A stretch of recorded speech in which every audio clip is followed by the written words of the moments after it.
Bismillahirrahmanirrahim. Assalamualaikum warahmatullahi wabarakatuh.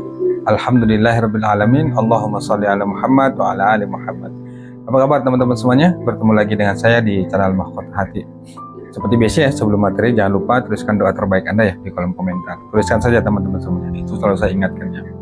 Apapun yang menjadi hajat Anda, impian Anda, tuliskan yang terbaik pokoknya teman-teman semuanya. Tulis di doa Anda itu bentuknya itu seperti ini.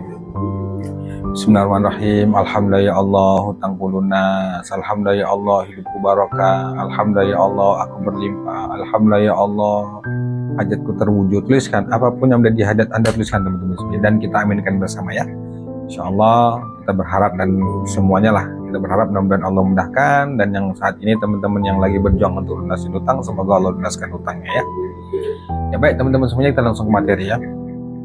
Banyak yang WA ke saya itu ya, japri ke saya itu bertanya tentang dia sudah nyerah dan sudah sudah lelah dengan kehidupan yang dia jalanin sebab karena hutangnya nggak lunas-lunas. Itu ada yang sampai WA ke saya, Pak, saya sudah lelah, capek banget, saya nyerah, saya nggak ngerti lagi harus berbuat apa.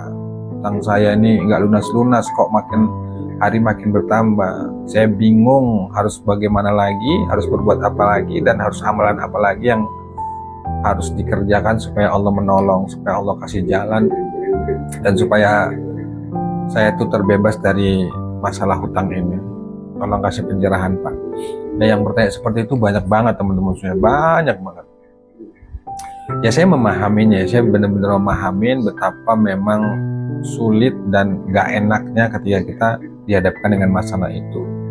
Pastinya kalau kita dikejar-kejar hutang itu ya kita dimaki, dihina, direndahkan gitu. Kita sudah jelaskan ke si penagih itu, dia nggak mau tahu. Kita sudah ceritakan keadaan ekonomi kita lagi sulit, dia juga nggak mau tahu. Tetap didesak harus bayar dengan ancaman segala macamnya lah.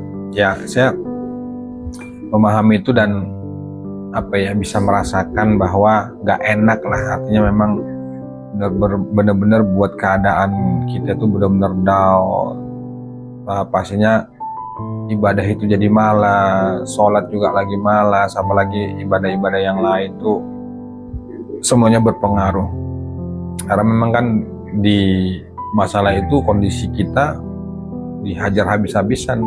Karena kalau kita terjerat hutang itu kan yang artinya dia bukan hanya kita aja yang berdampak, termasuk keluarga, anak, ya semualah. Sehingga kadang-kadang kita itu bingung harus bagaimana lagi. Kita sudah berikhtiar sana sini, ya berbisnis, usaha, tapi usahanya belum berkembang, jualannya nggak laris. Kita sudah tempuh usaha lewat jalur langit, tapi juga belum ada pertolongan Allah, sehingga kita ini benar-benar nggak ngerti maunya Allah itu harus gimana lagi. Tapi gini teman-teman semuanya, saya memahami keadaan itu. Saya tetap saran bahwa kalaulah di kondisi seperti itu, pastinya kan kita males ya ibadah. Apalagi kalau baru ditagih kita dimaki-maki tuh, saya yakin pasti ibadah itu males. Sehingga kadang-kadang kita tuh rasanya putus asa, nyerah, rasanya ingin mau mati saja gitu. Tapi teman-teman semuanya, nggak ada cara lain. Nggak ada cara lain kecuali kita benar-benar harus memperkuat kesabaran kita. Benar-benar harus memperkuat amal kita, memperkuat ibadah kita.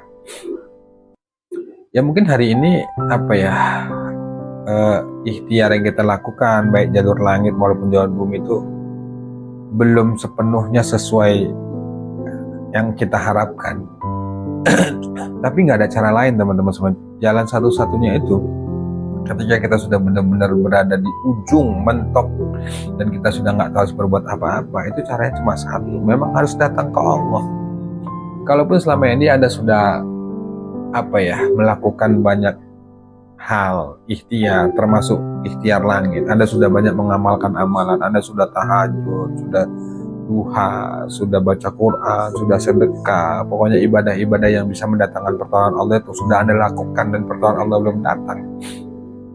Gak ada cara lain, ya tetap harus dilakukan. Dan terkhusus batin kita, diri kita ini harus benar-benar lagi diperkuat kesabaran, dan juga harus banyak introspeksi diri. Kenapa Allah itu belum menolong? Kenapa Allah itu belum kasih solusi? Kita tanya ke dalam diri kita. Kita nggak usah lagi menyalahkan amalan, tidak usah lagi menyalahkan orang lain dan segala macamnya. Walaupun kita sudah jelaskan ke penagih hutang itu kita lagi sulit, kita berniat bayar tapi dia nggak mau tahu. Nggak ada cara lain teman-teman, semuanya kita benar-benar harus ke Allah. Nah disitulah benar-benar pentingnya ya saya katakan pembimbing atau mentor yang bisa menguatkan dan memotivasi Anda, memotivasi diri kita lah supaya tetap semangat, tetap bangkit. Karena kalau kita sudah seperti itu, kita curhat kemanapun, cari solusi dimanapun, kita bicara, minta nasihat kepada guru, kiai, segala macamnya, itu pasti selalu jawabannya sabar, istiqomah, yakin, pasrah. Selalu itu yang dikasih jawaban. Dan memang harus begitu yang kita lakukan. Nah makanya saya tuh selalu mengedepankan dan menyarankan bahwa pasrah itu di depan, bukan di belakang. Kebanyakan dari kita itu kan, ya kita beramal, misalnya ngamalin sholawat, tahajud dan sebagainya, setelah itu hasilnya kita pasrahkan ke Allah. Ya memang benar. Tapi dalam hal ini teman-teman semuanya, sesuai pengalaman saya, pasrah itu di depan. Artinya, kalau kita memang benar-benar ya sudah capek dan lelah dengan keadaan yang kita alamin saat ini, karena kita dikejar-kejar hutang, ditagih, itu pertama yang harus kita lakukan adalah menerima masalah itu dengan rasa ikhlas, sabar, ridho, dan pasrah. Karena dulu saya gini teman-teman saya juga mengalami itu. Saya dulu sudah melakukan banyak amalan, saya sudah riyadhah dan segala macamnya lah, bahkan amalan saya itu over itu benar-benar sampai saya kecapean sendiri dalam mengamalkan itu, tahajudnya pol-polan, duhanya segala macamnya. Tapi yang saya rasakan saat itu belum ada perubahan. Maksudnya belum ada perubahan tuh bukan nggak ada efeknya, tetap ada hati kita tenang, tapi secara ekonomi, secara rezeki, ya bentuk materi itu belum ada perubahan. Saya fokusnya itu tanya ke diri. Saya bicara ke guru saya, ke kiai saya, beliau tuh selalu bilang hadapi, sabar, tetap baik sangka, pasrah, selalu dibilang itu. Dan pada akhirnya pun saya memahamin, dari situlah saya akhirnya ya sudahlah ya Allah, kalaupun memang ini kehendak yang takdir yang memang harus saya jalani, ya sudah hamba pasrah. Dari situ saya letakkan pasrah itu di awal. Makanya selalu saya bilang itu kalau sudah basah, kita mandi basah dikit, dah basah aja semua, udah pasrah ke Allah total. Makanya ketika itu saya tidak lagi mau memaksa di banyak amalan. Tetap saya amalkan, tapi nggak terlalu mau memporsi sekali tentang amalan. Saya nggak fokus itu pada amalan lagi, tapi fokusnya itu bagaimana melatih mental saya supaya kuat. Kemudian saya memacu diri saya untuk lebih motivasi, meyakinkan diri saya bahwa insya Allah semuanya baik-baik saja, insya Allah ini hanya sementara, dan insya Allah pasti tolong sama Allah. Makanya dulu ketika saya dihadapkan dengan masalah itu ya, ketika dapat tekanan, ancaman gitu, saya berusaha menyemangati diri, udahlah ya Allah, nggak apa-apa, hamba ikhlas, hamba ridho, mudah-mudahan jadi jalan ampunan ya Allah, hamba ikhlas, hamba pasrah ya Allah, terserah engkau mau diapain ya Allah, udah ya Allah terserah. Saya dulu begitu. Itu saya munculkan di depan. Kemudian ya udah, karena sudah nggak tahu lagi harus kemana, dan memang cara satu-satunya kita harus ke Allah. Sudah, saya tetap riyadhah, fokus, bahkan ya nggak terlalu overdosis sebelumnya ya, karena kelelahan juga, capek. Yang penting saya berniat istiqomah, ya sudah amalin aja, hasilnya mau seperti apa terserah sama Allah. Itu akhirnya saya lakukan. Saya bukan lagi fokusnya pada keajaiban, fokusnya itu ingin terburu-buru, enggak. Ya sudah ya Allah, kalaupun harus mati dengan keadaan begini, terserahlah ya Allah. Yang penting hamba ini benar-benar ingin bertobat, ingin mendekatkan diri sama padamu ya Allah. Itu saya lakukan pelan-pelan, ternyata benar teman-teman semua, jalan itu dibuka, dan dari situlah saya memahami berarti fokus saya selama ini tuh terlalu mengajar keajaiban, inginnya buru-buru, inginnya segera cepat selesai, dan ternyata tidak seperti itu. Semuanya proses, dan kembali ke diri kita. Makanya saya selalu bilang, kalau Anda sudah mengamalkan banyak amalan, masuklah pada yang hal itu. Apa itu? Pasrah, ridho, ikhlas. Dan yang paling penting itu adalah terima dulu masalah itu teman-teman semua. Meskipun berat, tapi harus kita terima masalah itu. Kita ridho dengan ketetapan Allah, kita ridho dengan takdir Allah bahwa kita hari ini tuh sedang diuji dengan kesulitan, diuji hutang, sulit ekonomi. Itu terima dulu. Diterima dulu meskipun berat, terima.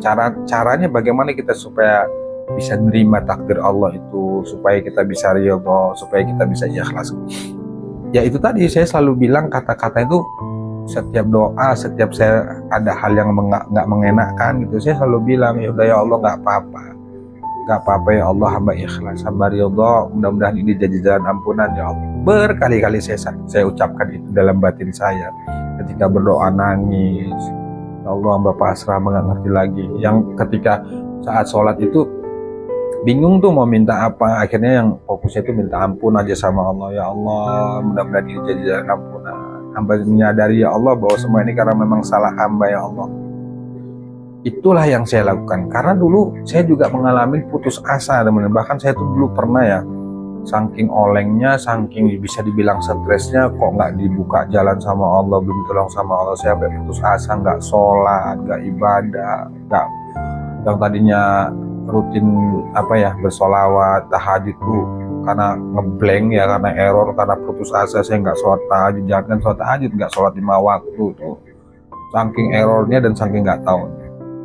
Berjalannya waktu ya sekitar sebulan lebih lah itu saya benar-benar di titik terendah, nggak sholat segala macamnya.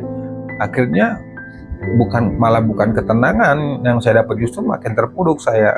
Ya pada akhirnya saya kembali lagi, menata ulang lagi, datang ke guru saya, ke kiai saya, minta nasihat lagi. Akhirnya pun saya tobat. Itulah saya mulai lagi, saya beriadah itu bukan lagi fokusnya pada lunas hutang, tapi fokusnya sudahlah benar-benar minta ampunan Allah, benar-benar ingin bertobat sama Allah. Dan saya pelan-pelan memasrahkan diri saya gitu, melepaskan masalah itu ke Allah, melepaskan beban semuanya itu ke Allah, pasrah, pol teman-teman semuanya. Alhamdulillah, pelan-pelan mulai Allah buka jalan dari yang kecil ya, walaupun tetap ya kita diserang gitu, masih diserang itu, kita tetap diteror, diancam, kita dimarah-marahin lah. Akhirnya kalimat yang selalu saya bilang, ya udah ya Allah nggak apa-apa, saya udah lagi nggak mikir mau diapain tuh sama Allah, terserah. Itu dulu saya alami.